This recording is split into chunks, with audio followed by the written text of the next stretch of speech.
Welcome into episode 99 of The Checklist, brought to you by SecureMac. I'm Ken Ray. I'm Nicholas Raba. And I'm August Trometer. China and India and Apple putting the restricted back in USB restricted mode, and an old con with a scary new twist. We'll look at all that on this week's Checklist, brought to you by SecureMac.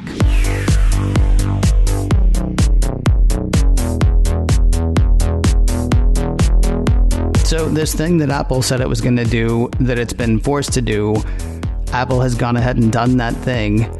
The headline from TechCrunch, Apple's iCloud user data in China is now handled by a state-owned mobile operator. Now, if you're like me, you heard that and thought, hadn't that already happened? Well, only kind of. According to the piece, data belonging to China-based iCloud users is now being stored by Tianyi, a cloud storage business owned by China Mobile, which is owned by the Chinese government. Earlier this year, China enacted legislation that required user data to be stored on servers in the Middle Kingdom. At the time, Apple signed a deal with Guizhou Cloud Big Data to hold the big iCloud data. According to TechCrunch, Apple's transition of the data from its own US-based servers to local servers on Chinese soil has raised significant concern among observers who worry that the change will grant the Chinese government easier access to sensitive information. And I can't believe anybody in the Chinese government would have thought of that, so that's really weird. For its part, Apple says it had no choice in the matter. If it wants to do business in China, it has to abide by Chinese law, like it or not. As gloomy and doomy as all of that sounds, and it does sound pretty gloomy-doomy, TechCrunch says Chinese iCloud customers do have an option. The piece says they can opt out of local data storage by selecting a country other than China for their iCloud account. Just be careful. The piece points out because it isn't clear whether making the change today would see information migrated or deleted from the Chinese server. Starting over with a new account is probably the best option at this point. I guess what I'm wondering from you guys is, well, I know the answer to this. Is there something else that we would rather see Apple do? I mean, part of me says you want Apple to stand up and go, no way, China. The only thing is China has close to 1 billion people, and Apple would like to sell stuff to all of them. I mean, is there anything we could have expected Apple to do other than what it's doing? Well, we're totally dealing with local laws when it comes to this situation. So I think what they're doing, if they want to continue doing business there, is exactly what they're doing. Now, when they say you could store data or opt out of storing local data in the cloud, that sounds like a pretty good alternative solution. But I mean, how restrictive is your phone going to actually be when you have all these services disabled? Like if you don't have iCloud enabled, or if you try using an account set up in a different territory or whatnot. It reminds me too of it's almost like what we've talked about before about data and metadata, right? I mean, okay, so what apparently some people are saying, and I don't think Apple is suggesting this, but what some people are saying is, you don't want your information stored on Chinese servers. Tell you what you do when you go to make your iCloud account. Say that you're in Japan, or you're in, South Korea, or you're someplace else. But at that point, if you're still going on a Chinese mobile carrier, which you would have to be if you're in China, then isn't somebody going to look at that and go, well, hey, wait a second. Why is that showing that that person is outside? I mean, it's almost like if you try to say, don't look over here, somebody's going to go, okay, well, what's going on over there? I totally agree that as soon as you flag your device to be in a different country, then you run into all sorts of problems if you're going to store your data there, because then the iTunes store now thinks you're in Japan instead of China. So now your language is different, and there's a lot of different things that the OS handles just based on the location that you select.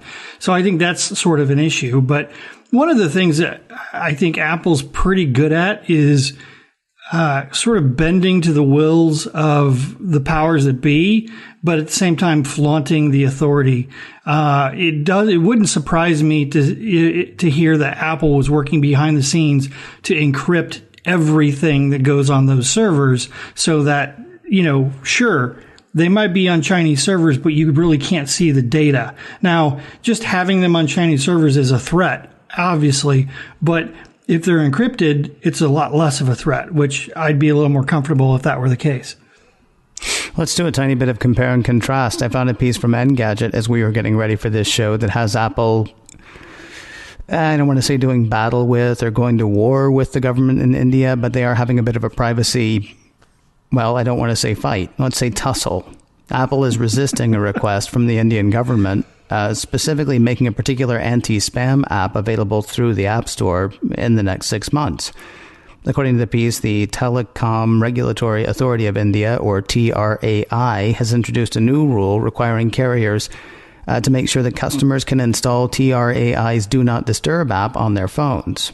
Problem is, says the piece, Apple refuses to allow it in the App Store over privacy concerns, since it needs access to the user's call and message logs in order to report spam activities to the agency. The piece goes on to say, based on the rule's wording, as reported by India Today, carriers have 6 months to make sure the devices they offer are capable of installing the app. If any of the models in their roster still can't install it by then, they'll have to cut off its access to their networks. That's kind of a big deal. This isn't just about ending sales, it's killing service for people who have already bought iPhones on the subcontinent. Now, Apple has been working with the TRAI on an anti-spam app without some of its most worrisome features, such as its ability to access those call logs. Whether they can get that done in the next 6 months remains to be seen, and if they can't, it's unclear what Apple's going to do. Now, there are a couple of things. This piece points out that iOS 12 already has built-in anti-spam capabilities. I know you guys don't know whether that's going to be enough for the Indian government, but are either of you familiar with what those new capabilities are? Well, from what I understand, it's very similar to Safari extensions, whether that be on your Mac or on your iOS device, where you can basically install a third-party app that allows you from whatever app you're using to declare something as spam, and then it sends that information back to that third party's app servers to register it as spam with whoever it needs to register it with.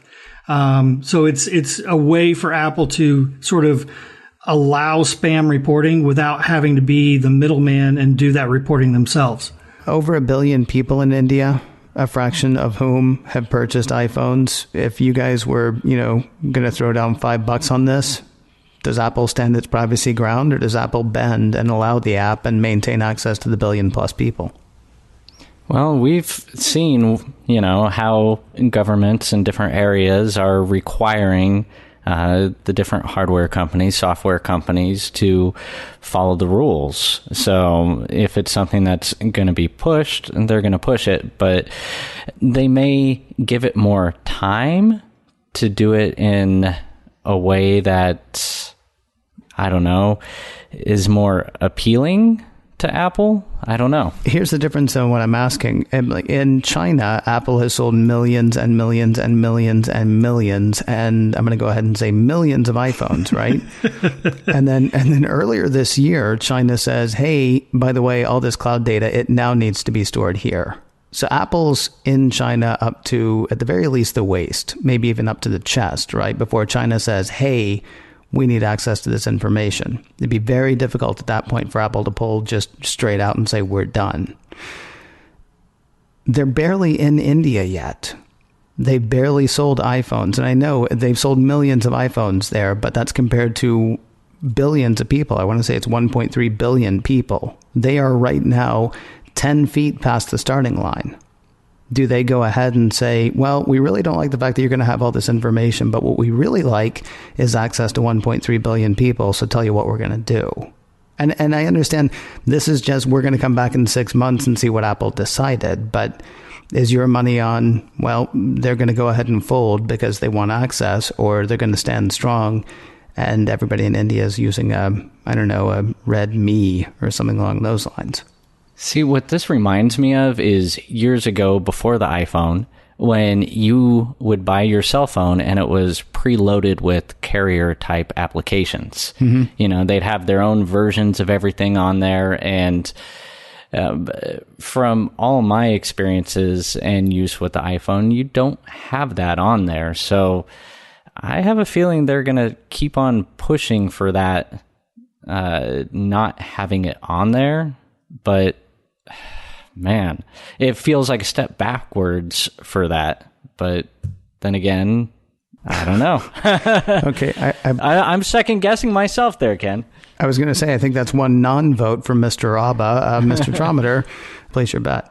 I'm going to bet on Apple on this one and say that they're going to stand up to India. Sales in India aren't going that well anyway. I think I read, was it just a few weeks ago that the person in charge of sales in India was given their walking papers because units weren't high enough. So I think, in India, they may be fighting the whole cheap Android phone versus iPhone is the bigger problem. And, they may just want to stick this one out because it's not going to affect that many people. And sure, they want the sales, but they don't have the sales yet. Whereas in China, that's a train that's already left the station.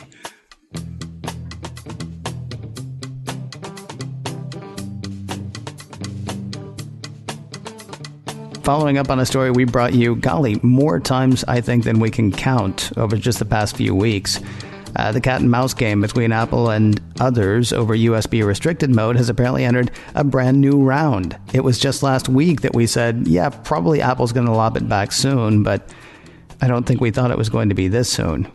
As a reminder, a piece from a couple of weeks back from the Mac Observer explained USB restricted mode is designed to block iPhones and iPads from connecting to computers and other devices if they haven't been unlocked or connected to a trusted accessory for more than an hour. That's the way it was. We'll get to how it is now in a moment. The idea was that if your device was stolen or confiscated, there's no more than 60 minutes before the device locks down the Lightning port so that no data can pass through. Now, that sounded like a decent protection until news hit that the Russian security firm Elcomsoft had found a ridiculously easy way to beat the 1-hour clock. Their research found that all the person taking the phone had to do to reset the 60-minute clock was plug the iOS device into a compatible USB accessory. As long as the iPhone hadn't already entered USB restricted mode, that would reset the 1-hour window. Now, the reason I'm saying all of that past tense, while it's apparently still true for now, it looks like it won't be true for long. A piece from Apple Insider says developer beta 4 of iOS 12 requires the device to be unlocked before connecting any USB accessories. While the port will still work to charge an iPhone or iPad, no accessories would be able to function until unlocked, according to the piece. In other words, if one wants to sync a device or access data through the Lightning port, a passcode or biometric authentication such as Touch ID or Face ID would be required. Now, last week, I was wondering whether Apple would just, keep stepping this down in smaller and smaller increments until this became annoying. Nicholas Tocek argued last week that most people wouldn't even notice this because most people don't actually, access data through the Lightning port anymore. Does this seem to solve the problem as far as you guys are concerned? This is just more cat and mouse game. I mean, we're talking about a beta. So they come out, Elcomsoft comes out and says, okay, we figured out this. Apple releases this new beta that says, okay, now we changed it to this. And Elcomsoft is going to come back with another way. I think partially it also gives Apple a insight of Elcomsoft's research and how they are going to handle this, and maybe give them a better idea of some of the techniques used here. And not necessarily if it's going to be like this timer restriction, or if it's just going to be that functionality of whatever USB accessory will suddenly turn into a trusted device, or whatever other mechanics is going to be required on it. They're going to just keep on going back and forth until they figure out something that this way isn't really viable for them, is my guess.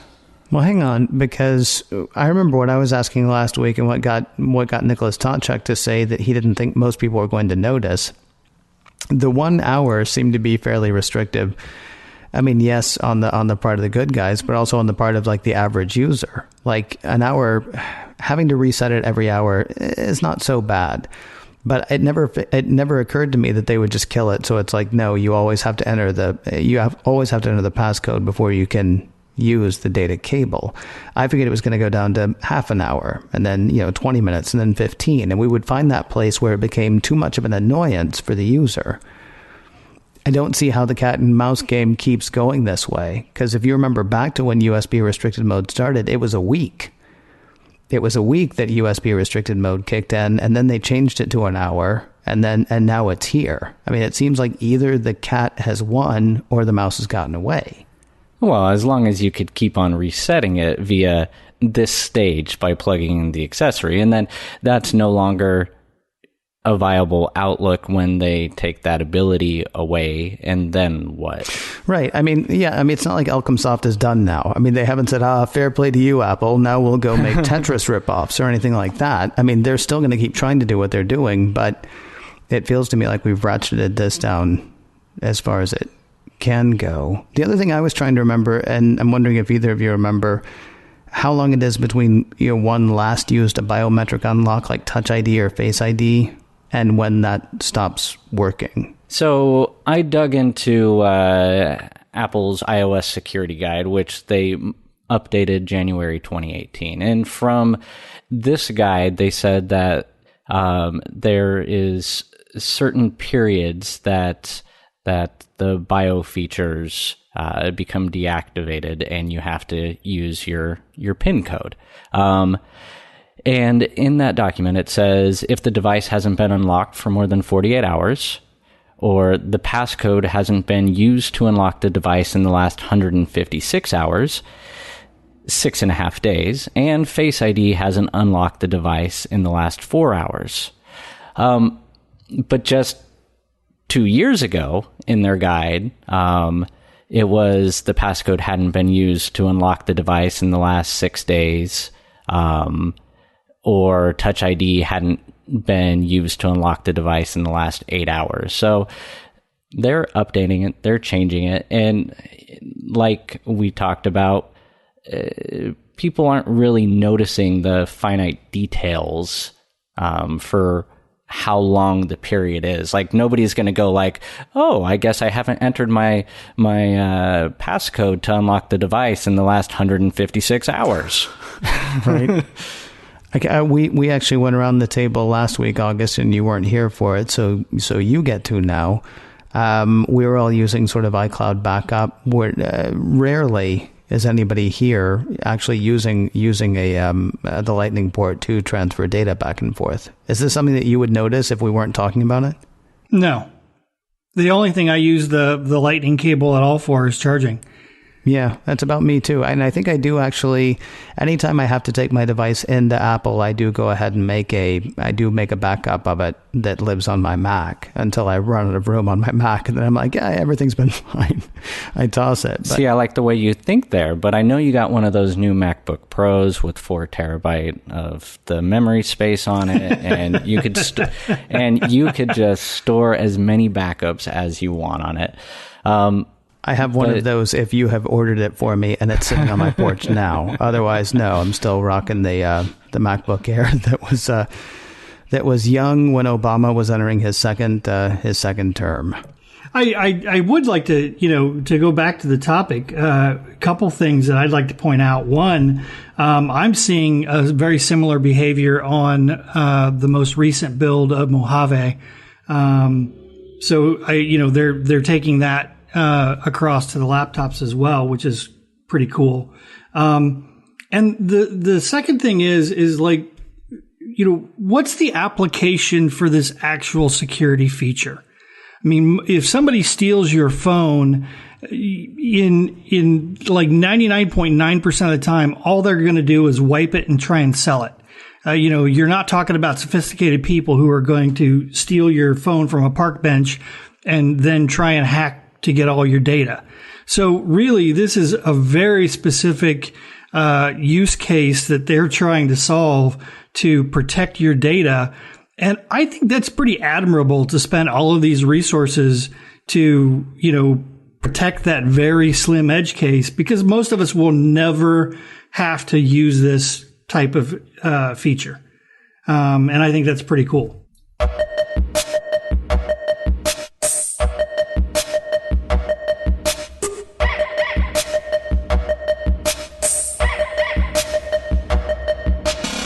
an old con with a new twist.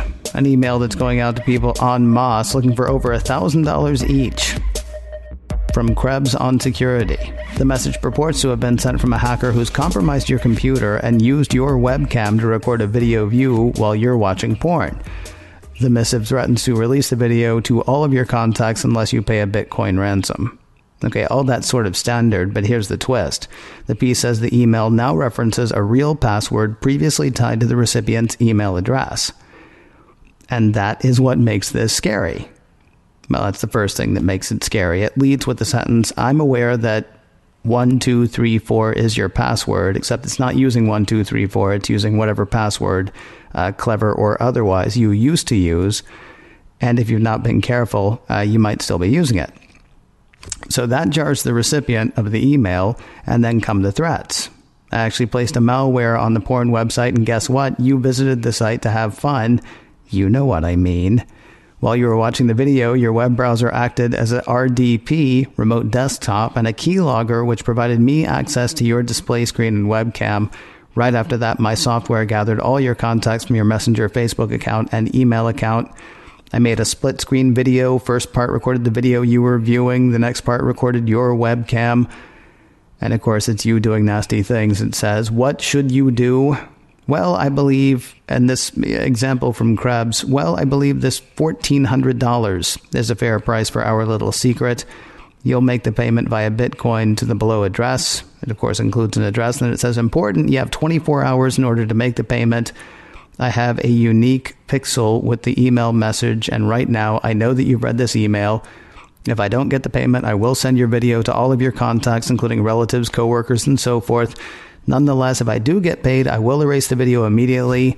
If you want evidence, reply with yes, and I will send your video recording to your 5 friends. This is a non-negotiable offer, so don't waste my time and yours by replying to this email. Okay, sense of urgency. You have 24 hours. Fear of embarrassment. I'll send it to your friends and family. The scariest part, of course, is the use of a password that the person has actually used.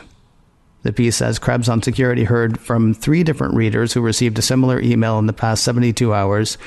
In every case, the recipient said the password referenced in the email's opening sentence was in fact a password that they had previously used at an account online that was tied to their email address. However, all 3 recipients said the password was close to 10 years old and that none of the passwords cited in the sextortion email they received had been used any time on their current computers.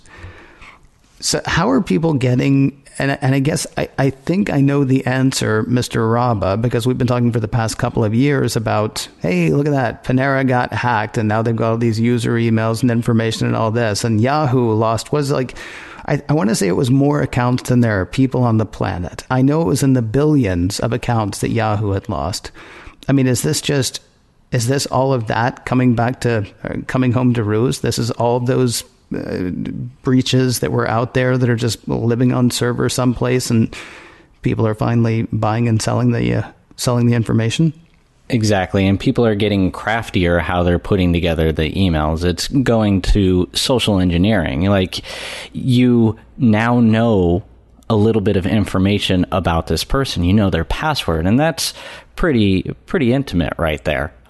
Whether or not the password is still used is something else. You could do a little bit of homework to figure it out. But the folks who actually emailed Krebs, they're more security conscious. Now, what about all the other people who were on these hacked website lists? How many people are actually going, oh man, what just happened? Mm-hmm.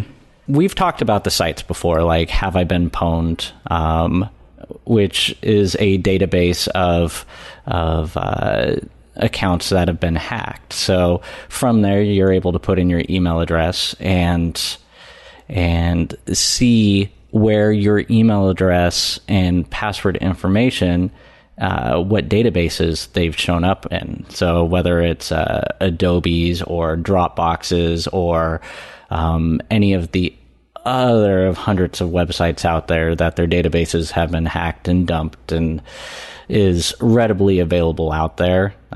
That's where it's all starting. And it's kind of scary, and people are indeed falling for it.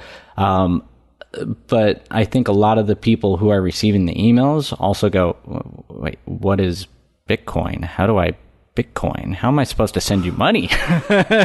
Right. Well, I mean, that's another, the sense of urgency that's created. And look, I'm not casting aspersions on what anybody has done. Okay. This thing, the way it's set up, if you ever did at any time, it's actually something that could be scary. And then they throw in things like, oh, we've got that hidden pixel, which we've all watched just enough of national news to know that hidden pixels are, if that's even what they're called, invisible pixels or hidden pixels. We know that they're enough of a thing that could be something right now. I mean, this email, it reads sort of like the beginning of a Liam Neeson movie. Right. Well, and then think of the folks who are getting this, who have shared email accounts, that suddenly their spouses are reading the email going, spouse, what is going on here? You did what? And suddenly there is a whole bunch of stress and drama in the relationship because the spouses know each other's passwords. So of course that's the password. It's the puppy dog 1234. Right. And then also, there's just even the normal fear. I was talking to a friend of mine this weekend who said that he, a week and a half ago, got a breathless phone call from his mother, who was upset because she had received an email that said that she had been hacked. And who knows what it was in that email, because she's a fairly savvy person, but there was something in that email that hit whatever that fear or that concern was in her, that even though she knows a little bit about knowing, okay, no, that's fake, something came through in this one email that had her convinced, oh, God, but this time it's really real. Luckily, she reached out to her son first, not, back to the bad guy and said, here's the $50 or $100 or $500, just make it all go away. I was going to ask what people should do. I'm thinking the first thing that people should do is not panic, because that is how you end up sending $1,000 in Bitcoin to, well, who knows who you're sending it to. But like, what is the, after don't panic, what should people do, or what should people be doing? So we've talked about the password managers before, and we've also talked about the databases of hacked websites. And if you do receive an email like this, and you're seeing your password listed, and it's still a current password, time to change your passwords. It was probably time to change your passwords a long time ago. And we'll link to the website where you could search for your email address to see if it's showing up in any of the hacked databases. But those databases are freely available out there, and the passwords, the usernames, the whatever other data was obtained with it is within that database. So that's all information that's available out there. Now, password managers, we said 1Password does some mitigation to help you change your passwords, and I believe it also does have plugin support for Have I Been Pwned, basically a heads up of, oh wait, your password is showing up on another list. So that's a good steps to follow right there, I think. Another suggestion is, if you're using your Apple Mail, your iCloud Mail as your main email, I definitely recommend using something else. Use Gmail. Use something where it's harder to talk to a human, because what these guys do is they take this information and they'll call up Apple. And they'll say, hey, I'm so-and-so, and, Apple's going to ask them some questions, and they've already got that information right in front of them because it was in that password database. They've got the name of your brothers. They've got, the name of your parents. They knew where you grew up as a kid. They've got all of this information, and they try and trick the person at Apple into giving you access to your account, at which point they can go around to any website online that you have an account, do a password reset, and it's likely going to go back to your Apple account. And then they have total control over everything.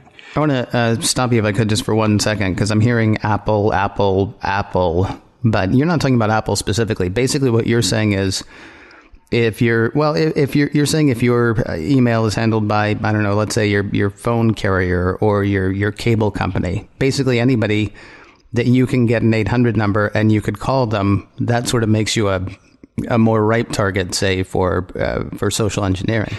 Absolutely. This is not an Apple thing at all. I just use that as an example because so many people use their iCloud email. But you're totally right. Any company that uses email that you actually can reach a human with a phone call is just, that's an angle for them to get in and get access to your account. So I recommend that you use something other than that. And don't get me wrong, I'm not saying don't use your work account, don't use your iCloud account. I'm just saying don't use those accounts as the login for other important accounts. So try and use an email account that isn't connected to a customer service agent. I like Google simply because try and talk to somebody at Google. Just try. Well, and with any of these providers now, two-factor authentication is a big key. So yes. If you're logging in from another IP address, you're not just required to have the password. You're going to need to get that secondary PIN, which is going to be sent to one of your other devices. And without that, the social engineering only goes so far. So when you receive that alert that somebody's trying to log in from some other country, some other area you don't live, that's another red flag right there that you need to change your password. Yep. I went through this about a year ago. Somebody tried to steal my Twitter account, and they presented to me a tremendous amount of information. A lot of it was super old. Like I had an email address that I haven't used in like 25 years. But a lot of it was scarily accurate.